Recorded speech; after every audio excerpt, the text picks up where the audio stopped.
Muito bem, vamos para o resumo da lição de número 8 com o título A Resistência de Mardoqueu, poderíamos dizer a resiliência de Mardoqueu. Estamos vivendo dias em que os crentes não têm mais resiliência, não têm mais resistência, por qualquer motivo estão desanimando, reclamando, blasfemando. Que Deus tenha piedade das nossas vidas e possamos fazer igual Mardoqueu, seguir este exemplo, um homem de resistência, de resiliência, um homem que não se entregava aos problemas, muito pelo contrário, buscava a presença de Deus para que Deus desse a ele inteligência e graça para superar cada obstáculo, cada situação. O texto áureo está dizendo: então os servos do rei que estavam à porta do rei disseram a Mardoqueu: por que traspassas o mandado do rei? Ou seja, por que não obedece o mandado do rei? Esther 3:3. Então por que você não se dobra diante de Amã? Então a resposta dele era muito simples, objetiva. Ele dizia: porque eu sou judeu, ou seja, eu sou crente, eu não posso me dobrar às coisas do mundo, eu não posso andar igual o mundo anda. Verdade prática. Como cristãos, somos sujeitos a conflitos ético-morais e devemos decidir sempre de acordo com a vontade e a orientação de Deus, ou seja, através da vontade e orientação da palavra de Deus. Verdade. A leitura bíblica em classe se encontra em Esther capítulo 2, versículo 21 ao 23, depois o capítulo 3, versículo 1 ao versículo de número 6. Nós vamos agora para a nossa introdução desta lição, que é importante para vermos como que este homem, né, ele resistiu, como que ele manteve essa resiliência. Então a ascensão de Esther ao trono foi celebrada com grande festa. Assuero decretou o feriado e se mostrou muito generoso, distribuindo presentes aos seus súditos. Mesmo na condição de rainha, Esther permaneceu obedecendo a Mardoqueu, não revelou a ninguém que era judia. Então havia muito o que acontecer na corte, conspiração, inveja, tramas, a história continua, né? Ou seja, Mardoqueu era muito inteligente, ele sabia que o povo de Deus sempre foi perseguido em em todas as épocas. Então ele se reservou porque ele sabia que Deus tinha um plano quando coloca ali a sua prima, qual ele cuidou e a qual ele criou com muita educação, sempre nos caminhos do Senhor. Ele sabia que Deus tinha sempre um plano, Deus tem sempre um plano. Parte primeira, Mardoqueu descobre uma conspiração contra o rei. No item 1, os bastidores do poder. Ambientes de poder costumam ser, né, para nós nos dizermos assim, que sempre são cercados de sentimentos facciosos. É da natureza humana caída alimentar discórdias, intrigas, ressentimentos, os quais, quando são dissipados, levam a terríveis tragédias. Nem no meio evangélico, nem o meio evangélico fica isento, isto é, de origem maligna e deve ser rejeitado pelo verdadeiro cristão. Então até mesmo no meio evangélico tem facções, tem divisões, tem disse-me-disse, e isso provém do maligno. Nos dias de Assuero, dois dos seus guardas, Bigtan e Teres, ficaram muito indignados contra o rei e tramaram assassiná-lo. Mardoqueu trabalhava junto à porta do palácio e ficou sabendo do plano. Fiel ao rei, contou a Esther para que o avisasse o que ela fez em nome de Mardoqueu. Então, quando ele conta para Esther, Esther poderia ir lá levar essa notícia ao rei e se projetar, né? Dizer: olha, rei, eu fiquei sabendo, olha, rei, é assim, assim, mas não, ela usou o nome de Mardoqueu. Ela disse assim, ó, está escrito assim na história: naqueles dias, sentando-se Mardoqueu à porta do rei, dois eunucos do rei, dos guardas da porta, Bigtan e Teres, grandemente se dignaram e procuraram pôr as mãos sobre o rei Assuero. E veio isso ao conhecimento de Mardoqueu, e ele o fez saber à rainha Esther, e Esther disse ao rei em nome de Mardoqueu. Ou seja, ela disse ao rei e disse: essa notícia vem do Mardoqueu. É ele que apurou esse assunto, ele que ouviu e ele trouxe a certeza desta informação. Então assim o rei procurou o quê? Investigar. O fato de ter sido promovida a uma posição elevada não envaideceu Esther. Ela não se envergonhou do seu primo e também, né, nem tirou proveito dessa informação em nome próprio dela. Além de permanecer obedecendo a Mardoqueu, transmitiu ao rei a informação, dando-lhe o devido crédito. Então isso mostra o quê? Isso mostra ética. Isso mostra como como que a criação de Mardoqueu foi muito bem, né? Foi muito bem feita para a vida da rainha Esther. No item 2, a investigação. A atitude de Esther se revelou não apenas eticamente correta, não apenas, né, eticamente correta, mas também revestida de prudência.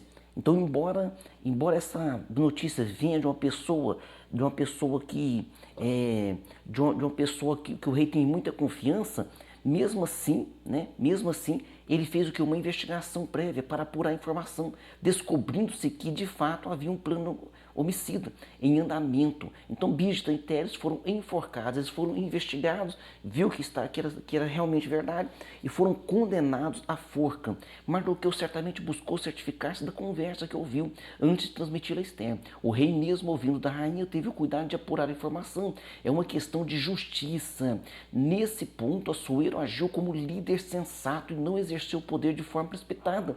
Então tem líder que ele é comandado ao invés de comandar. Qualquer conversinha, ele já se enfurece e vai lá tomar as dores de maneira errada, mesmo sendo confiáveis as fontes, como no caso de Mardoqueu e Esther, é conveniente que se busque comprovar toda a acusação para não cometer injustiça. Então, Deus é o Deus que não admite injustiça. E ele próprio orienta aqui em Provérbios 17:15, diz assim: o que justifica o ímpio e o que condena o justo, abomináveis são para o Senhor, tanto um como o outro. Ou seja, não se deve justificar o ímpio, não se deve justificar a coisa errada e não se deve condenar a coisa certa. É assim que Deus nos orienta. Agir com base apenas no ouvir dizer estimula fofocas e torna o líder suscetível à manipulação, a manipulações. Então nós temos que tomar cuidado. A liderança, né, tem que estar atenta para que a liderança seja guiada pelo Espírito Santo,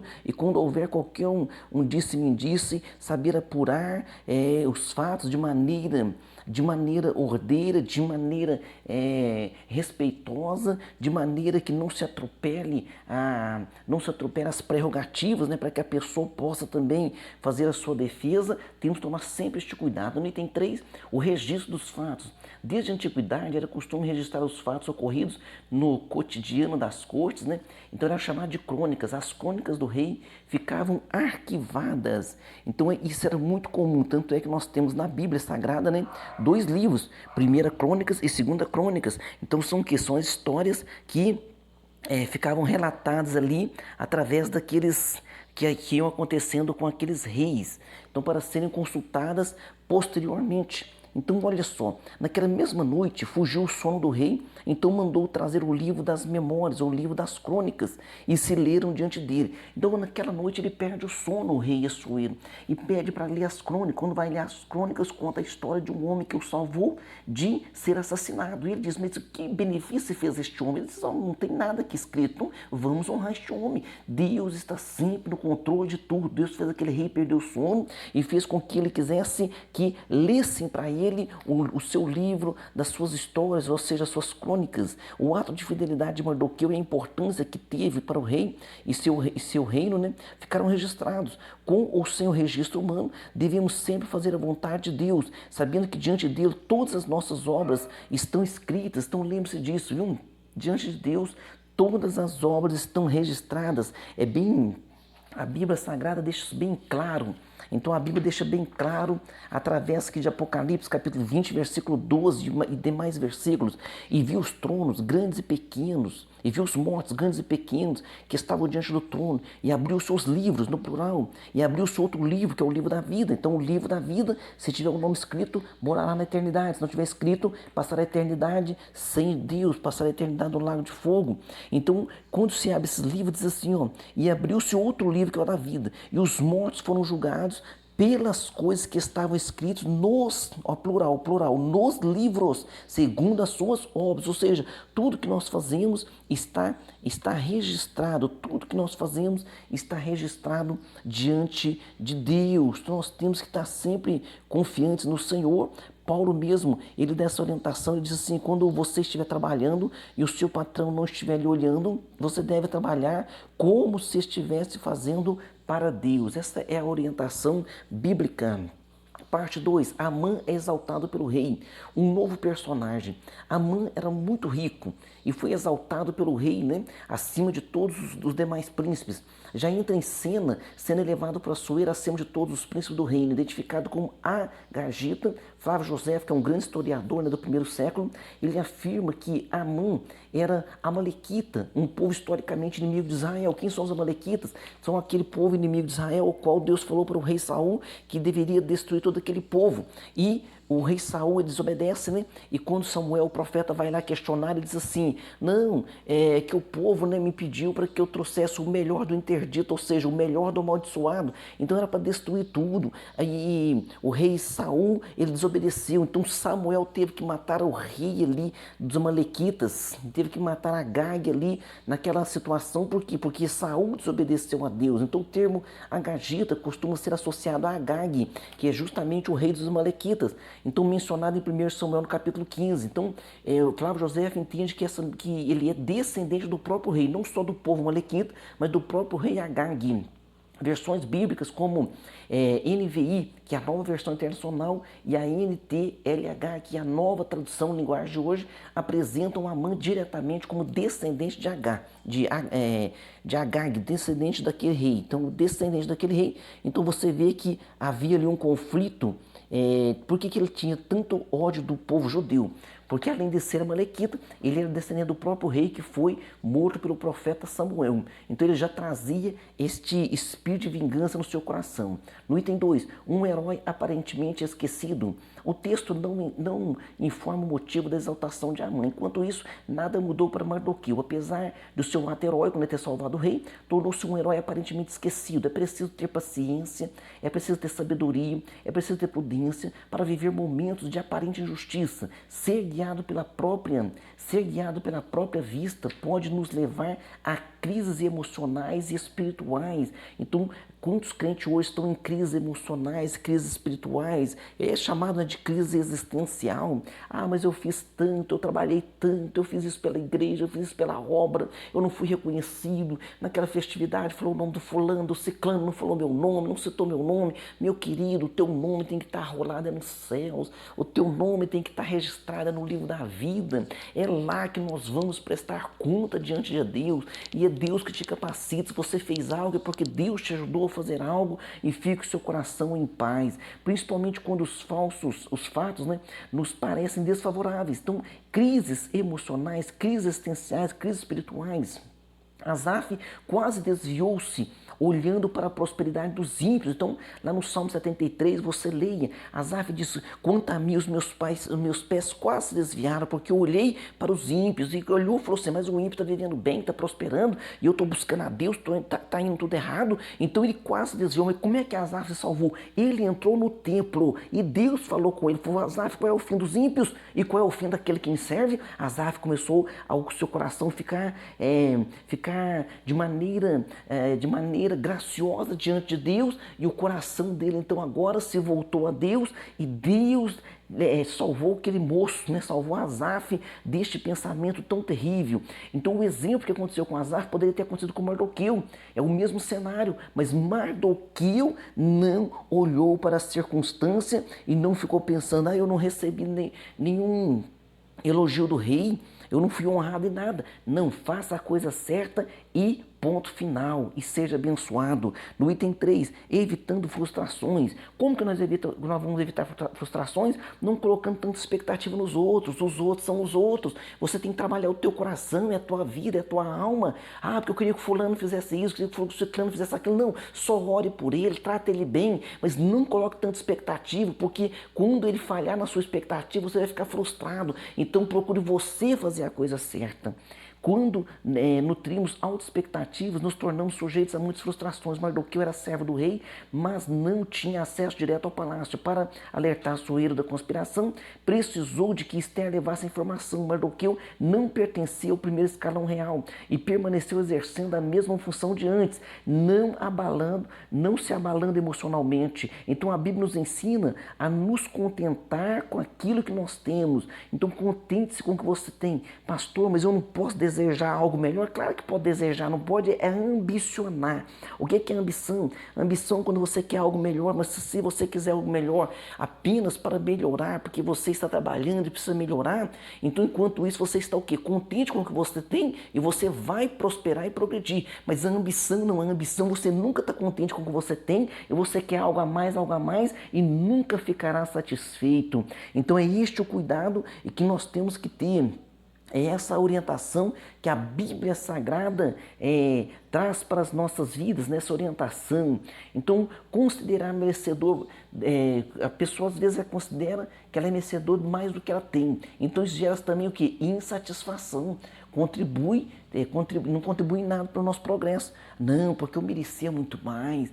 O fulano foi exaltado de tal forma, eu não fui exaltado. Eu que merecia aquele cargo, eu que merecia aquela posição. Não para com isso, irmão. O que nós, na verdade, nós não merecemos é nada, né? Mas Deus, pela sua infinita graça, morreu na cruz do Calvário e nos dá a salvação.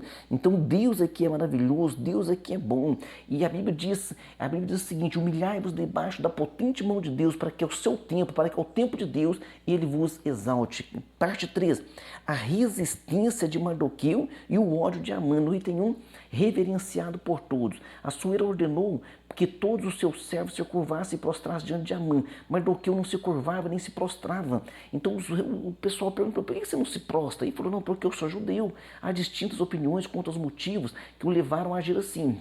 Então, por que Mardoqueu não se prostrava? De acordo com a Bíblia Pentecostal, Mardoqueu recusou-se a inclinar diante de Amã por lealdade a Deus, ou seja, tudo indica que a homenagem prestada a Amã pelos servos do rei e por outros, ou era imerecida, porque Amã não merecia, não era pessoa que agia de maneira correta, ou conflitava com os seus atos religiosos, que os judeus reservam exclusivamente a adoração a Deus. Nós também, evangélicos, nós não nos prostramos diante de imagem de escultura, não nos prostramos, e não é somente prostrar o corpo, é não colocar nada acima de Deus. Então, muitas vezes, o mundo evangélico hoje está idolatrando cantores, pregadores, então está de uma maneira, a idolatria tem tomado conta do ambiente evangélico e nós precisamos ter muito cuidado. Eu não vou no culto hoje porque não é o fulano de tal que vai pregar. O fulano de tal vai pregar, eu vou largar a Santa Ceia da minha igreja, vou lá no fulano de tal pregar, porque ele é curandeiro, ele vai orar e Deus vai me curar. Para com isso, irmão. Quem cura é Jesus, é o nome de Jesus que repreende todo o mal. Nós temos cometido muitas idolatrias no mundo evangélico e no mundo evangélico, que Deus tenha piedade das nossas vidas. Daí Mardoqueu não concordar, curvar-se diante de Amã. Então é por causa disso. Nós temos o exemplo lá de Daniel capítulo 3, versículo 12, que os jovens Ananias, Misael e Azarias, que nós temos o costume muito de chamar eles pelo nome babilônico, né? Quando nós vamos falar dos 3 jovens lá na fornalha ardente, nós sempre citamos os nomes deles, os nomes das divindades da Babilônia, e esquecemos de falar o nome deles, o nome judeu deles, o judaico, que é Ananias, Misael e Azarias. Então nós sempre citamos o Abednego, Sadraque, Mesaque, Abednego. Isso aí ficou gravado na nossa mente. Vamos gravar, Ananias, Misael e Azarias. Não se prostraram diante da estátua feita pelo rei e foram lançados na fornalha ardente, e Deus deu um grande livramento, e o rei foi obrigado aqui a fazer um decreto exaltando o nome do Senhor, exaltando o Deus de Ananias, Misael e Azarias. No item 2, a condição de judeu. O texto bíblico sugere que havia mesmo um motivo religioso para a conduta de Mardoqueu. Depois, que havia mesmo... Por quê? Porque não se dobravam. Então, o judeu não se dobra. Depois de os servos do rei lhe questionarem algumas vezes por que não cumpria a ordem de Assuero, sua resposta foi que ele era judeu. Então, essa resposta, porque eu sou judeu.